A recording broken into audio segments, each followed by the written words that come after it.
नाश्त्याला खाल्ला समोसा आणि निघालो साईटवर. पण त्याच्या आधी भावाचा फोन आला. ये म्हटला, मासं मारला तळ्यात आणि बघूया काय काय. यानं मासा पकडलं बघा कडेला आलेला. सगळं व्यवस्थित बघितलं काय काय विषय आला आणि सोडला पाण्यात.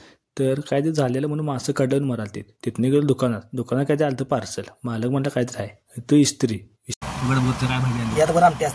आमटी खाली भेंडे आयुष्याची भेटी झाली आणि नाही म्हणतात चालणार तुझ्या आज नाही भाऊची असं भाऊचीचा आयचा आयला कसं कसे आहे भाऊची बटाटो बटाटो 1 किलो जिलेबी आहे. अर्धा किलो 100ला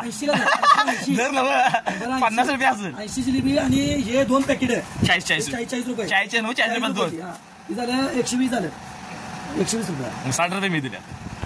भावानं असं सगळा हिशोब मारला आणि जेवायला चालू केलं. ताक आणि जिलेबी आणलेली विषय हाड आणि साईडवर गेलो तर काय झोपल्याला बघा निवांत. काय करणार ऊन होतं.